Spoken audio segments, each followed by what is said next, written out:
नमस्कार मित्रों, मैं डॉक्टर क्रांति चंदन जयकर, पूर्व एवं प्रथम विभागाध्यक्ष चर्म यौन कुष्ठ रोग विभाग, इंदिरा गांधी आयुर्विज्ञान संस्थान, शेखपुरा, पटना, बिहार, भारत। मैं वैसे तो चर्म रोग चिकित्सक हूं, लेकिन आप जानते हैं कि मैं होलिस्टिक हेल्थ एक्सपर्ट भी हूं और भोजन बदल के हर बीमारी को जड़ से ठीक करने में विश्वास रखता हूं।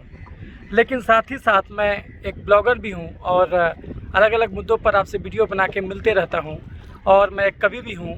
तो मेरा मानना है एक चिकित्सक को समाज, संस्कृति, सभ्यता सबसे जुड़े रहना चाहिए, तभी वो समाज और बीमारियों को अच्छे तरीके से समझ सकता है। तो इसी क्रम में मैं अलग अलग हस्तियों के बारे में भी आपको वीडियो बना के बताते रहता हूँ। आज इस खास पर्पज़ से यहाँ पर आया हूँ। आज जो दिन है वो उसको बोलते हैं 25 बैसाख, यानी बैसाख मास का 25वां तारीख है। और आज का दिन खास है इस महीने में, क्योंकि आज के दिन एक बहुत बड़े मनीषी थे, उनका जन्म हुआ था। हालांकि ये अगर आप बंगाली कैलेंडर के हिसाब से देखिएगा, हिंदू कैलेंडर के हिसाब से, तब तो इनका जन्म 25 बैसाख को हुआ था, जो कि आज है। और लेकिन अगर इंग्लिश कैलेंडर के हिसाब से देखिएगा तो इनका जन्म 7 मई को हुआ था, 1861 को। तो इस शख्सियत का नाम है रविंद्रनाथ टैगोर। जी हाँ, आज रविंद्र जयंती है और रविंद्र जयंती के मौके पर मैं गंगा नदी से आपको इनके बारे में बात करूंगा। क्यों गंगा नदी? क्योंकि इनकी जो अस्थियां थी वो यहीं विसर्जित की गई थी, इसी गंगा में। तो ये गंगा कहीं न कहीं उनकी यादों को समेटे हुए है। एक ऐसा महामानव जो सदियों में कभी कभी ही पैदा होता है, वैसा ही महामानव था वो। तो आज हम उन्हीं के बारे में चर्चा करेंगे, उनके बारे में जीवन को करीब से जानेंगे। लेकिन उससे पहले कुछ फ़ोटोग्राफ देख लें, उनका समझने में आसानी हो जाएगा। तो मित्रों, ये हैं आपके, ये रविंद्रनाथ टैगोर के बचपन का फ़ोटो है और आप देख सकते हैं। और उनकी वाइफ जो है ये मृणालिनी देवी, मात्र 19 साल का वैवाहिक जीवन इनके साथ इनका रहा। 22 साल में शादी हुआ और 41 साल में विधुर हो गए ये। तो ये है, और ये आप देख सकते हैं। तो यही इनका जो है कि ये आप देख सकते हैं। और ये उनका रविंद्रनाथ टैगोर का हैंडराइटिंग है, आप देखिए कितना अच्छे वो लिखते थे। और ये 1925 का तस्वीर है, जिस समय ये करीब 60 साल के हो गए थे। तो 60 साल के रविंद्रनाथ टैगोर का फ़ोटोग्राफ आप देख रहे हैं। ये उनका फैमिली नाव था जिस पर वो चला करते थे, और यहीं पर भी कविताएं, कहानियां, नाटक सब लिखा करते थे, ये आप देख सकते हैं। उसके अलावा ये जब 1930 के बाद ये बहुत घूमने लगे, चूँकि 1913 में इनको नोबेल प्राइज़ मिला था, तो उसके बाद बहुत प्रसिद्ध हो गए थे ये। तो हर जगह इनका डिमांड होने लगा था। पूरे करीब 34 कंट्री का इन्होंने यात्रा की और 5 महादेशों में गए। तो ये उन्हीं में से एक यात्रा की ये तस्वीर है। और ये भी जब जापान गए थे उसकी तस्वीर है। ये आप देखिए, ये अंतिम तस्वीर है जब इनको ट्रेन से लाया गया था शांति निकेतन से कोलकाता, जोरासंका, जहाँ पर इनका घर था। तो वही तस्वीर है 1941 जब इनका देहांत हुआ था। ये जो है कि जवाहरलाल नेहरू के साथ हैं, और इन्हीं के विद्यालय शांति निकेतन में इंदिरा गांधी भी पढ़ी थी। और ये देखिए आइंस्टाइन, अल्बर्ट आइंस्टाइन के साथ 1930 का फ़ोटोग्राफ। और 1930 में जो थे ये करीब ये 70 साल के थे। और इन्होंने जो आइंस्टाइन ने इनसे बहुत प्रभावित थे, और आइंस्टाइन इनको रब्बी कहते थे। रबी जो कि यहूदी भाषा में बहुत भगवान को कहा जाता, महात्मा को कहा जाता। तो ये आप देख सकते हैं, इनको हर जगह जाने का मौका मिला। सबसे अंतिम देश जो गए थे वो श्रीलंका था। तो हर जगह जाते थे तो लोग इनके साथ, क्योंकि बहुत पॉपुलर थे, ये खुद नाटक में भाग ले रहे हैं। रविंद्रनाथ टैगोर आप देख रहे हैं कि एक अपनी ही लिखी नाटिका में ये क्या करते थे, ये अभिनेता भी थे। और यही गीतांजलि, जिस पर कि इनको ये 1913 का नोबेल प्राइज़ मिला, इसका जो लिखा गया था, इसको प्रोफेस जो लिखे हैं, प्रीफेस वो लिखे हैं ईट, जो थे इंग्लिश के बहुत बड़े कवि थे, इन्होंने ही लिखा था। तो आप देख सकते हैं, Macmillan and company limited, London से प्रकाशित हुआ था 1913 ईस्वी में, तो गीतांजलि। और ये उनका हैंडराइटिंग है, आप देख सकते हैं। और ये उनकी द्वारा बनाई गई पेंटिंग है। वो 1960 जो है कि 60 साल की उम्र के बाद वो पेंटिंग भी करना शुरू किए, और सैकड़ों पेंटिंग बनाए। अभी भी इनकी पेंटिंग रखा हुआ है। कला, जो भारतीय कला का जो प्रतिष्ठान है उसमें।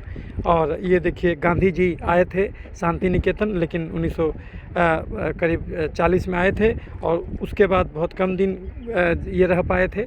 महात्मा नाम इन्होंने ही दिया था गांधी को, तो आप देख सकते हैं। और ये विश्व भारती शांति निकेतन बोलपुर जो बीरभूम, उसका वीडियो मैं बनाया हूँ, वो आप देख सकते हैं। उसी में कला भवन का फोटोग्राफ है ये। और ये उनका बस्ट आप पूरे विश्व में हर जगह पाइएगा, तो उसी में से एक कंट्री में यहाँ भी आप देख सकते हैं। इंडिया के बाहर भी इनका प्रतिमा लगा हुआ है, लंदन में भी लगा हुआ है, ऑक्सफोर्ड में भी लगा हुआ है। तो और ये जो है इनका मेमोरियल नीमतल्ला में जो ये म्यूजियम बना हुआ है वो आप देख सकते हैं, रविंद्र म्यूजियम। तो टोटल करीब करीब 8 म्यूजियम हैं, जिसमें कि 3 भारत में है और 5 बांग्लादेश में है। सोचिए एक ऐसा व्यक्तित्व। तो ये जो है कि कोलकाता में जो जोरासंको, इसी में इनका जन्म हुआ था और इसी में मृत्यु भी हुआ।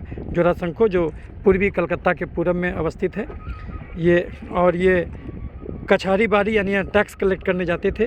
शहजादपुर बांग्लादेश में पड़ता है। तो ये जो है कि और पतिसर, ये कछारी बारी, ये भी बांग्लादेश में है। तो जैसा हमने बताया बांग्लादेश में करीब 5 इनका संग्रहालय है। और ये दक्षिण दिही ये फुलटल्ला में पड़ता है बांग्लादेश में। तो ये सब उसी का फ़ोटोग्राफ है।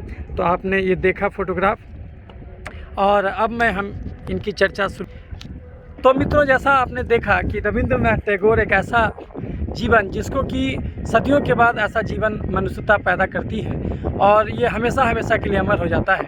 और सोचिए कि बंगाल के पुनर्जागरण में और के काल में ये पैदा हुए, जबकि इससे पहले आ चुके थे, ब्रह्म समाज की स्थापना हो चुकी थी, आर्य। तो ये सब जो थे इनके, और इनका जो माहौल मिला, ये माहौल में ये पल्लवित पुष्पित हुए। कहा जाता है इनको पॉलीमैथ कहा जाता था, यानी कि बहुत सारे विधाओं के ये ज्ञाता थे। तो ये पॉलीमैथ थे ये। और जैसे लियोनार्डो और दा विंची जो हैं वो पॉलीमैथ हैं, उसी प्रकार से इटली वाले, तो ये भी पॉलीमैथ थे। तो इनको आप क्या कहिएगा? इनको नाटककार कहिए, इनको कवि कहिए, इनको दार्शनिक कहिए, इनको लेखक कहिए, इनको निबंधकार कहिए, इनको आप समाज सुधारक कहिए, स्वतंत्रता सेनानी कहिए, इनको सैलानी कहिए जो घूमना पसंद करते हैं, इनको आप कुछ भी कह सकते हैं, आयुर्वेदाचार्य भी कह सकते हैं। ये इनके जो पर्सनालिटी थी वो बहुत ही अनुवादक कह सकते हैं आप इनको।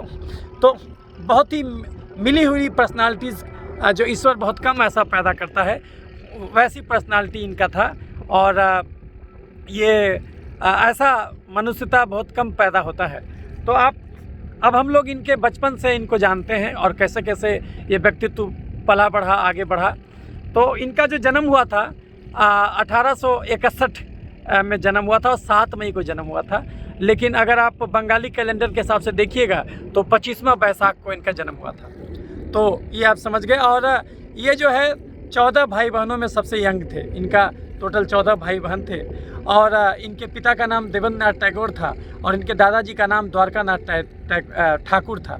टैगोर तो बाद में इनको अंग्रेज ठाकुर नहीं बोल पाते थे, इसलिए वो टैगोर बोलते थे, लेकिन ऐसे इनका नाम ठाकुर था। तो जो है कि जैसा हमने बताया, द्वारकानाथ ठाकुर जो थे बहुत बड़े व्यापारी थे, बहुत बड़े ज़मींदार थे।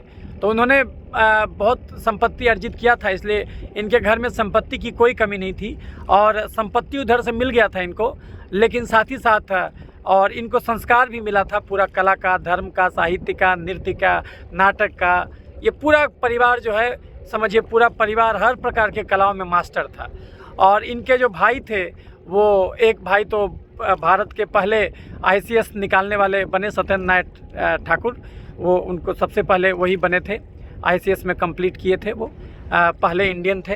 तो आप जानते हैं जैसे अरविंद भी बने थे वो ICS, सुभाष चंद्र बोस भी ICS बने थे। तो ये सब लोग छोड़ दिए थे, लेकिन ये सत्येंद्रनाथ बोस ज्वाइन किए थे। और तो इनके जो टोटल 14 भाई थे, लेकिन इसमें एक भाई का देहांत हो गया था। और तो 13 बचे भाई बहनों में सबसे छोटे यही थे। तो जाहिर सी बात है कि इनको जो है कि हर भाइयों का प्यार मिला, स्नेह मिला। और ये औपचारिक शिक्षा से एक विश्वास नहीं था इनको, इसलिए किसी भी अच्छे स्कूल में ज़्यादा दिन तक ये टिकते नहीं थे। इसीलिए शायद आगे के दिनों में इन्होंने शांति निकेतन की स्थापना किया, क्योंकि इनका विश्वास था कि औपचारिक शिक्षा से ज़्यादा अच्छा अनौपचारिक शिक्षा होता, जो भारत संस्कृति का एक बहुत बड़ा अंग है। कि भारतीय संस्कृति में अनौपचारिक शिक्षा पर बल दिया जाता है।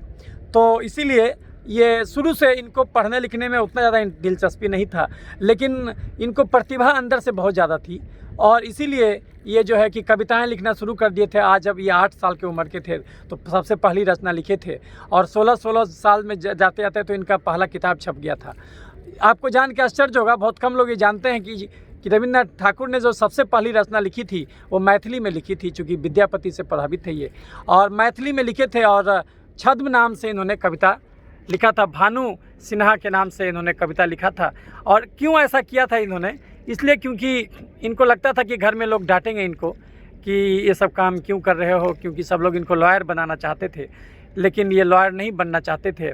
तो इसीलिए छद्म नाम से इन्होंने पहला बुक जो कविता का निकाला था वो भानु सिन्हा के नाम से निकाला था। और जो है कि तो वो जब इन्होंने घर में दिखलाया कि देखो हमने ये एक हमारे मित्र हैं उन्होंने मैथिली में लिखी है रचना, मैं तुमको सुनाता हूँ, तो सब लोग बहुत पसंद किए थे। तो बाद में उन लोगों को बताया था कि हम ही हैं।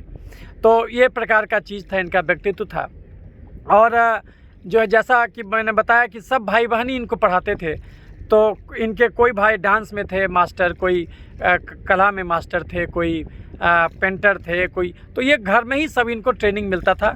और मैथ वगैरह सब ये मैक्सिमम घर में ही पढ़े, क्योंकि जब इनका एडमिशन कराया गया था तो वहाँ ज़्यादा दिन तक स्कूल जा नहीं पाए थे। ये स्कूल इनको पसंद नहीं था, बल्कि इनके पिताजी जो चाहते थे कि ये बैरिस्टर बने, इसलिए इनको इंग्लैंड भी भेजा गया था। जब ये 17 साल के थे तो इनको इंग्लैंड भी भेजा गया था, लेकिन ये ज़्यादा दिन तक वहाँ रह नहीं पाए और वहाँ जाके भी लॉ नहीं पढ़ते थे। ये कला और साहित्य का ही काम करने लगे, वही सब पढ़ने लगे। तो बाद में 1-2 साल के बाद फिर इनको बुला लिया गया, फिर ये इंडिया वापस आ गए थे। तो जैसा कि मैंने बताया कि ऐसा था इनका व्यक्तित्व। तो और लेकिन है कि घर में पैसे की कमी नहीं थी, क्योंकि इनके दादाजी बहुत ज़्यादा रईस आदमी थे, इनको बहुत ज़्यादा प्रॉपर्टी था। आप खुद सोचिए कि शांति निकेतन बनाने के टाइम में ये अपना पूरी का जो आउट हाउस था इनका वो बेचे थे।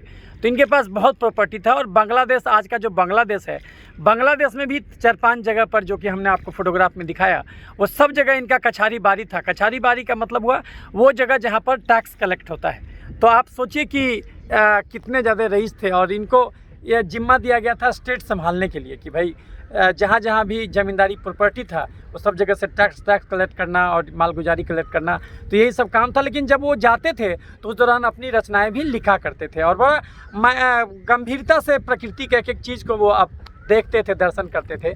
तो मैं इनका बचपन आपको बता रहा था। तो इनका ऐसे बचपन शुरू हुआ। तो 8वें साल में कविताएँ लिखने लगे थे। और इनके जो बड़े भाई थे, जो भाई थे ज्योतिन्द्रनाथ, तो वो जो थे उनकी जो वाइफ थी कादम्बरी देवी, तो कादम्बरी जो देवी थी जो उनकी भाभी लगी, लेकिन चूँकि इनकी लगभग एक साल बड़ी थी इनसे, तो उनके साथ इनका जो है अफेयर हुआ था। इसीलिए जब इनकी शादी हुई और तो उस समय इनका उम्र 22 साल था। तो जब इनकी शादी हुई मृणालिनी देवी से, तो उसके 1 साल के बाद जो है 1883 में इनकी शादी हुई, 1884 में वो सुसाइड कर ली थी। तो चूँकि बहुत ज़्यादा घुली मिली थी इनसे, तो ये बात है इनसे, चूँकि ये बहुत बहुमुखी प्रतिभा के धनी थे। तो चूँकि बहुमुखी प्रतिभा के धनी थे, इसीलिए जो है कि बहुमुखी प्रतिभा के धनी थे, इसलिए वो उनसे जुड़ गई थी। और चूँकि हम उम्र थे, एक ही जगह पर रहना था, तो इसीलिए ये जो है कि उनसे जुड़ गए थे कादम्बरी देवी से। तो इनका जो बचपन में ये सब कुछ सीखे और यहाँ तक अंग्रेजी का ज्ञान, अलग अलग संस्कृत का ज्ञान, बांग्ला का ज्ञान, हिंदी का ज्ञान सब इनको दिया गया। मैथमेटिक्स, जूडो, कराटा, तैराकी सब इनके भाई, कोई भाई किसी चीज़ में तेज थे, कोई भाई के, और वही इनको जो है पढ़ाया करते थे। तो आप खुद देख सकते हैं। इनके जो पिताजी थे द्वारकानाथ, तो देवेंद्रनाथ, तो देवेंद्रनाथ जी जो थे, द्वारकानाथ इनके दादाजी थे। दादाजी बहुत पैसा कमाए थे।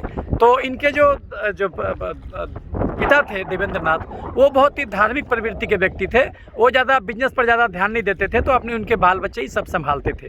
जाहिर सी बात है, इतना बच्चा हो गया था, 14 बच्चा में एक बच्चा देहांत हो गया, तो 13 बच्चा बचा, इंक्लूडिंग रविन्द्रनाथ। तो इनका बचपन का नाम रोबी था। तो चूँकि बहुत सारा बच्चा उनका और तो वो जो है ज़्यादातर घूमते रहते थे और थोड़ा धार्मिक प्रवृत्ति के व्यक्ति थे, कवि भी थे। हालांकि बहुत ज़्यादा कविता तो नहीं लिखते थे, लेकिन वो कविता प्रेमी भी जरूर थे और धार्मिक प्रवृत्ति के व्यक्ति थे और तीर्थाटन करते रहते थे। तो इसीलिए इनका पालन पोषण ज़्यादातर इनके नौकर, जो बहुत सारे नौकरदाय थे जो कि इनका पालन पोषण किए हैं, तो उनके साथ ही इनका जीवन बीता है। इनकी माँ जो है 1905 में मर गई थी और उससे पहले जो है कि इनकी जो है कि वाइफ जो है कि मर गई थी। इनकी वाइफ जो है 1902 में मर गई थी। इनका जो वैवाहिक जीवन जो था वो ज़्यादा दिन तक नहीं रहा। इनकी माँ जो है इनकी माँ 1905 में नहीं मरी। 1905 में इनके पिताजी मरे थे जब इनका उम्र करीब 40 साल से ज़्यादा हो गया था। 41 साल में इनकी वाइफ मरी थी और इसके बाद तब 45 साल की उम्र में, 44 साल की उम्र में इनके पिताजी मरे थे। लेकिन इनकी माँ जो है 1875 में ही देहांत हो गया था। उस समय इनका उम्र ज़्यादा नहीं रहा था, 14-15 साल का उम्र था, तो उस समय इनकी माँ मर गई थी।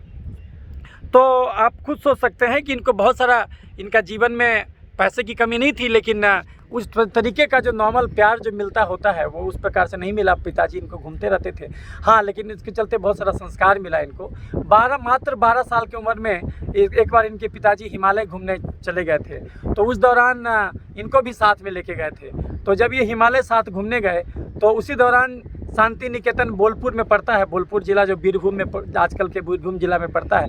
मैंने उसका वीडियो बनाया है शांति निकेतन का, आप देख लीजिएगा, तो हमारे वो चैनल पे जाके उसको देख सकते हैं। तो वो जो जा रहे थे तो बोलपुर में रुके थे और उनको अच्छा लगा जगह, तो वो जो है कि जगह अच्छा लगा, इसलिए उन्होंने 7 एकड़ ज़मीन वहाँ खरीद लिया था। बाद में उसी में शांति निकेतन की स्थापना की गई और भी लोगों ने दान दिया।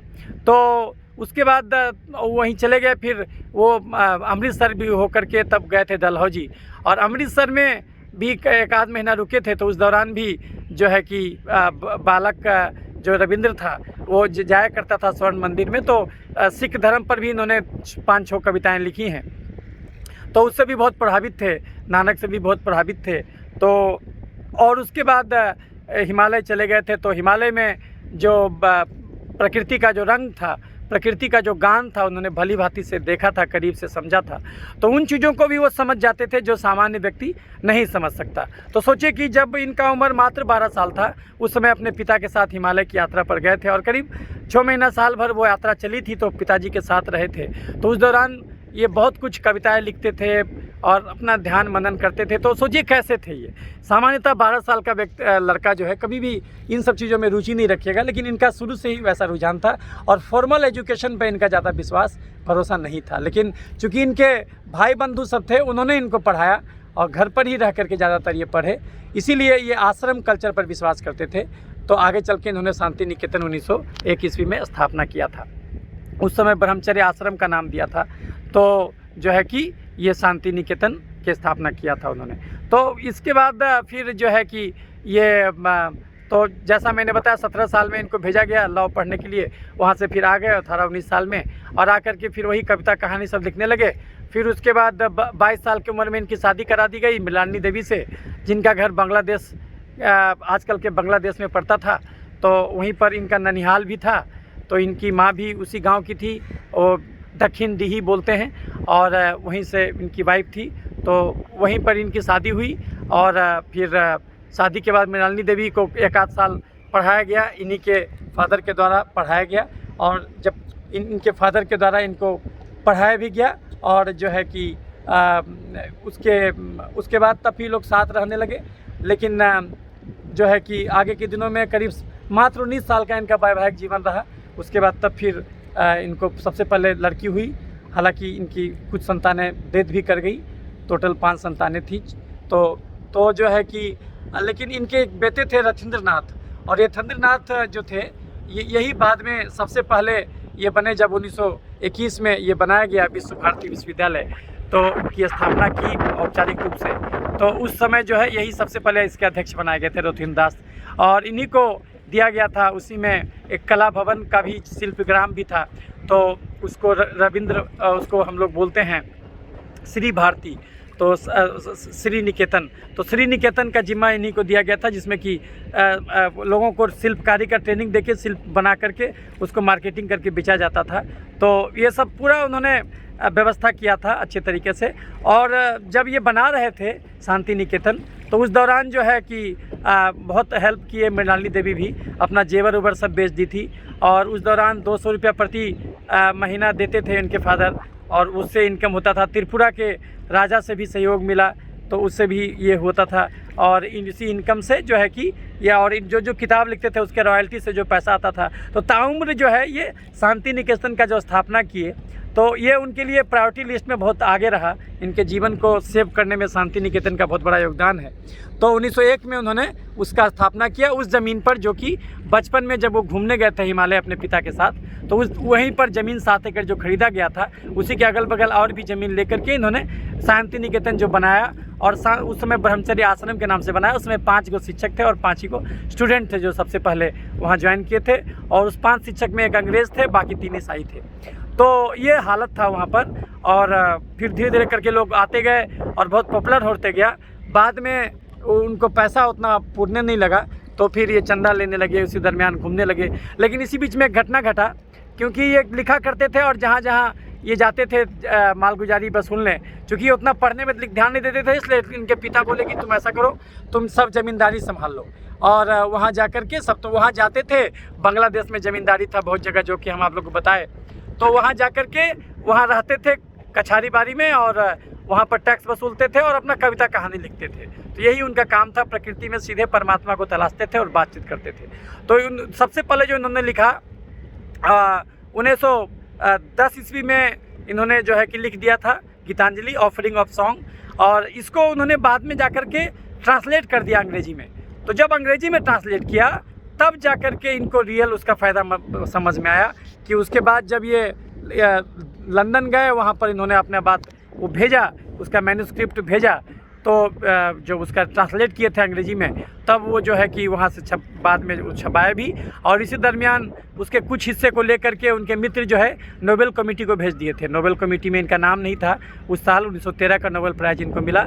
लेकिन इतना अच्छा था इनका रचना कि जो है कि उनको नोबेल प्राइज़ मिला। उस समय रविन्द्रनाथ टैगोर को कोई जानता नहीं था, लेकिन जब ये मिला तो पूरे वर्ल्ड में ही फेमस हो गए।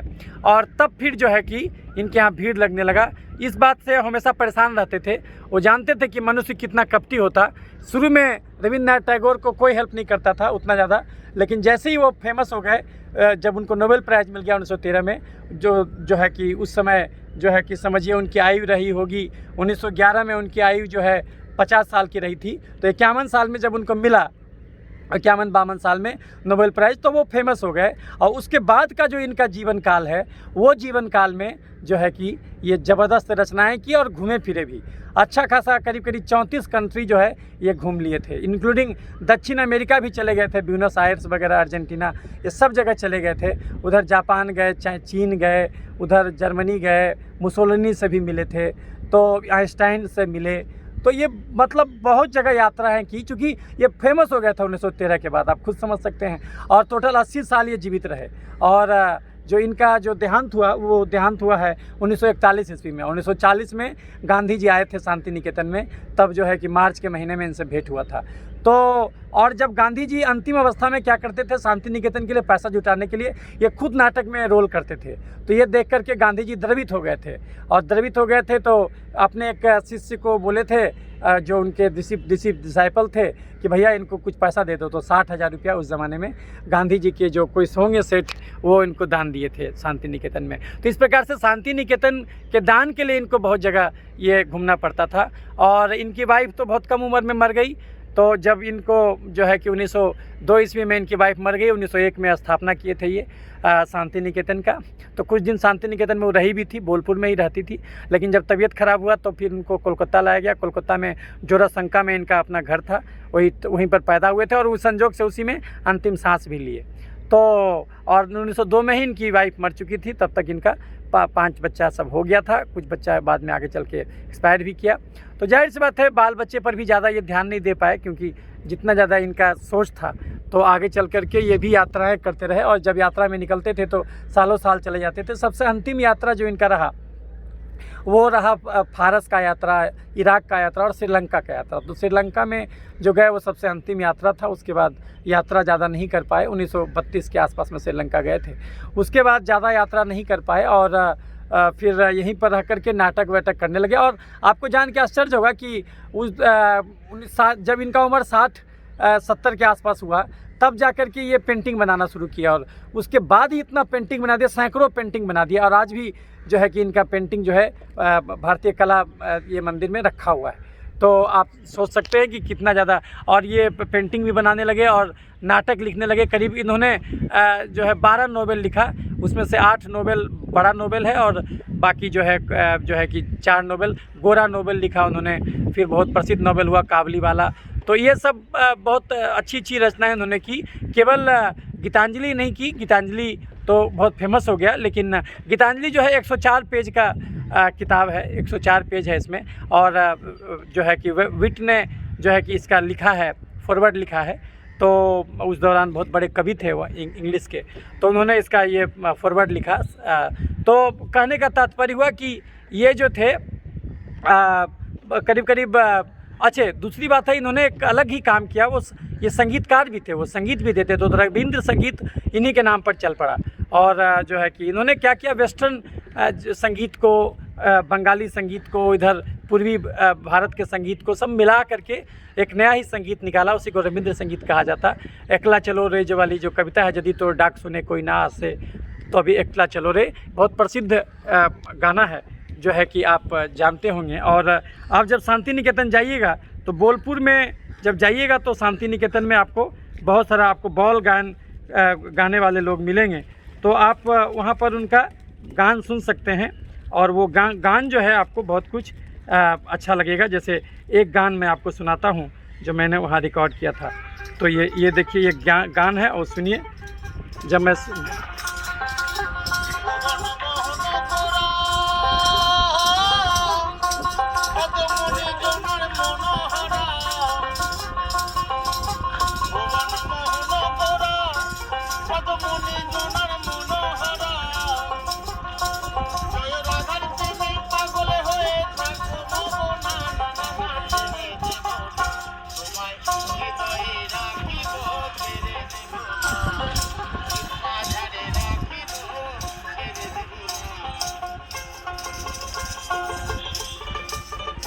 तुम्हें दिल थके राखवे छेड़े देवो ना।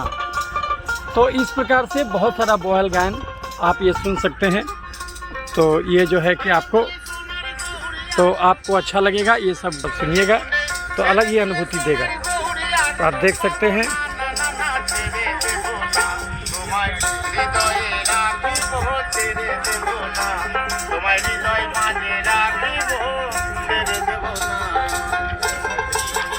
तो आप जब शांति निकेतन जाइएगा तो वहाँ पर आपको एक मिलेगा सोनी बारे हाट, तो वहीं पर जो है ऐसा बोल गायन आपको मिलेगा। तो आप ज़रूर जाइए वहाँ पर, और वहाँ पर आपको टैगोर की आत्मा साक्षात दिखेगी। तो आप ये देख सकते हैं कि बोल गान जो है। और एक गान आपको सुनाता हूँ मैं। तो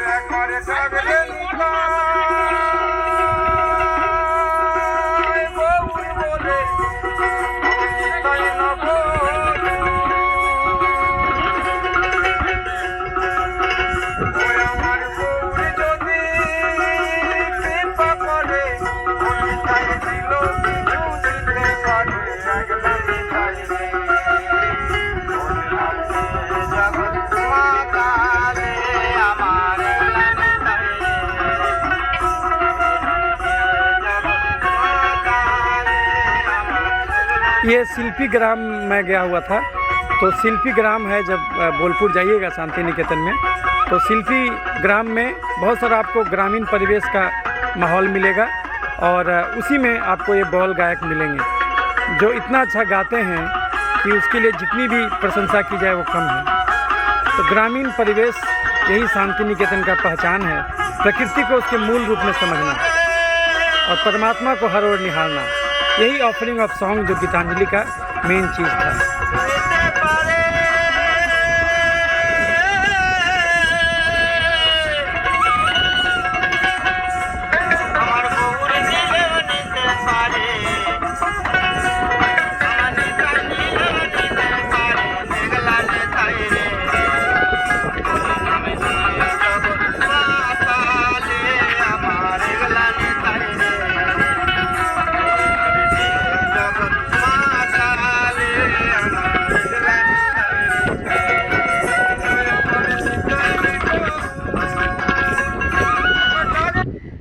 तो आपने ये देखा कि यह जो था, तो इन्होंने जो एकला चलो रे लिखा था, उससे पहले भी उस ज़माने में एक गाना हुआ करता था बंगाल में, होरी होरी नाम दिए जगत माता रे आभार एकला निताम रे। तो ये उसी से बना करके इन्होंने बनाया था, यदि तो डाक सुने कोई ना आसे तो भी एकला चलो रे। तो ये बहुत प्रसिद्ध रचना है जो कि हर आदमी जानता है, नॉर्थ इंडिया में भी जानता है लोग। तो ये ग्लिम्पसेस है उनके जीवन का, जिसको समेटना बहुत मुश्किल है। और जैसा मैंने बताया कि जो आदमी 70 साल में पेंटिंग बनाना शुरू करे और पेंटिंग का झड़ी लगा दे, करीब करीब इन्होंने 2000 से ज़्यादा गीतों की रचना की और उसका संगीत भी खुद दिया। तो सोचिए वो आदमी कैसा रहा होगा। वो पॉलीमैथ था, जीनियस था, भगवान साक्षात रविंद्र के रूप में उतरे थे धरती पर। तो ऐसा लोग जिसने पूरा एरा को चेंज कर दिया। और एक चीज़ और भी था, लोग इनको, और इन्होंने वंदे मातरम लिखा था जो कि भारत का राष्ट्रीय गान है, और बांग्लादेश का भी गान आमर सोनार बांग्ला भी इन्होंने लिखा। और जन गण मन लोग, बहुत कम लोगों को पता होगा कि 1910 में लिखा गया था, और उस दौरान कलकत्ता में कांग्रेस का अधिवेशन हो रहा था, उसी के लिए इनको लिखने कहा गया था, तो इन्होंने लिखा था और उसका वो उन्होंने प्रस्तुति भी दिया था 1911 ईस्वी में। और जो उस समय उनकी उम्र 40 साल के आसपास थी। तो सोचिए किस ज़माने में लिखा गया था, और वो 1950 में फिर भारत का वो ये बना। और उसी ढंग से श्रीलंका का भी जो राष्ट्रीय गान है, वो भी इन्हीं के एक विद्यार्थी थे जो शांति निकेतन में पढ़ के गए थे, उन्होंने लिखा था, लेकिन इसका म्यूजिक रविंद्रनाथ टैगोर ही दिए थे। तो सोचिए 3 देश का राष्ट्रीय गान लिखने वाला आदमी, सोचिए वो कैसा व्यक्ति होगा। और गांधी जी से इनका थोड़ा सा मत अलग था, क्योंकि गांधी जी थोड़ा ज़्यादा राष्ट्रवाद की ओर चले गए थे। लेकिन एक बार रविंद्रनाथ टैगोर ने कहा था कि राष्ट्रवाद कभी भी मनुष्यवाद से ज़्यादा बड़ा नहीं हो सकता। यानी हम कहेंगे कि हम भारतीय हैं और हमें गर्व है, लेकिन हमें सबसे ज़्यादा कहना चाहिए कि हमें मानव हैं और हमें मानववाद पर फ़ख्र है। तो ये चीज़ इनका थोड़ा सा अलग था, इसीलिए थोड़ा ज़्यादा कंट्रोवर्सी में नहीं पड़ते थे। हालांकि 1919 में जब ये जालियांवाला कांड हुआ था, तो इनको नाइटहुड का उपाधि दिया गया था, जिसको इन्होंने लौटा दिया था। और बाद में इनको लोग, जब इनको नोबेल प्राइज़ स्वीकार किए ये, तो लोग को आलोचना भी किया कि भाई वही अंग्रेज़ सरकार का पदवी क्यों ले रहे हैं ये। तो हालांकि इन्होंने आगे चल कर के उस समय जो देशबंधु थे चित्तरंजन दास, उनको लेटर भी लिखा था कि नहीं भाई इनका सोच क्या है वो बताया करते थे। तो इसी ढंग का इनका ये था। अंत में जो है कि इनका शरीर थोड़ा साथ नहीं देने लगा, तो ये बोलपुर और जोरासंग को करते रहे कलकत्ता। और इसी दरमियान इनका एक स्पेशल सैलून था, आज भी जाइएगा तो आपको बोलपुर रेलवे स्टेशन के पास एक मिलेगा आपको एक संग्रहालय। हमको लगता है उससे अच्छा रविंद्र संग्रहालय और कहीं नहीं है, रेल संग्रहालय। ममता बनर्जी उसका उद्घाटन की है। तो आप बोलपुर रेलवे स्टेशन के बगल में अब रविंद्र का संग्रहालय जाइएगा, तो उसमें सारा फोटोग्राफ है उनका A to Z, जो आप देख सकते हैं, सब कुछ समझ में आ जाएगा आपको। और वहाँ पर ही वो ट्रेन भी रखा हुआ है, वो सैलून, जिसमें कि उनको कलकत्ता लाया गया था उस दौरान, तो जब बीमार पड़े थे। तो यही था। और जीवन उन्होंने अच्छे से जिया, मज़े से जीवन जिया और सब लोगों के लिए सोचा। प्रकृति में हर जगह उन्होंने भगवान का रूप देखा और ऑफरिंग ऑफ गॉड लिखा, जो आज भी कितने लोगों के लिए प्रेरणा का काम करता है। तो एक वीडियो में इतनी बड़ी शख्सियत को समेटना संभव नहीं है, लेकिन इसी प्रकृति के बीच, इसी गंगा में मैं आज उनको खोजता हूँ। और कहीं न कहीं उनकी राख जो है, जो यहीं विसर्जित की गई थी इसी गंगा में, तो इनको मैं प्रणाम करता हूँ। और आज ये वीडियो मैं यहीं ख़त्म करता हूँ। रविंद्रनाथ टैगोर के जीवन पर ये मैंने कुछ एक जिसको आप कह सकते हैं कि एक साहस किया है, और एक बहुत ही ख़राब साहस कहा जाएगा कि इनके जीवन को समेटने का प्रयास किया है, जो कि क्षुद्र प्रयास ही कहा जाएगा। तो पता नहीं मैं इसमें कितना सफल हो पाया हूँ। तो अगर आपको ये वीडियो अच्छा लगे तो लाइक और शेयर कीजिएगा, ताकि और लोगों को भी ये इस व्यक्तित्व के बारे में और ज़्यादा सोचने समझने के लिए प्रेरणा मिले, क्योंकि ये ऐसा शख्स है जो सदियों में पैदा होता है और कभी मरता नहीं। तो आइए उनकी आत्मा को याद करें। और एक चीज़ हमेशा याद रखिएगा कि आप कोई भी काम करना चाहते हैं और अगर आपके साथ कोई नहीं आता है तो घबराइए नहीं, अपना काम करते जाइए। हो सकता है आपको कोई लाइक नहीं करे, मत परवाह कीजिए। यदि तो डाक सुने कोई ना आसे रे, तो भी अकेला चलो रे, तो भी अकेला चलो रे। तो इन्हीं सब बातों के साथ मैं आपसे विदा लेता हूँ। प्यार बनाए रखिएगा। बड़े प्रेम से आपने मेरी बातों को सुना, तो आपके अंदर मौजूद परमात्मा को मेरा प्रणाम। आगे भी आपको अलग अलग वीडियोज़ के माध्यम से मिलता रहूँगा। अगर हमारा चैनल सब्सक्राइब नहीं किए तो सब्सक्राइब कीजिएगा, ताकि भविष्य में जो भी मैं वीडियो बनाऊँ वो आप तक पहुँचे। तो प्यार बनाए रखिएगा। तो इन्हीं सब बातों के साथ मैं आपसे विदा लेता हूँ।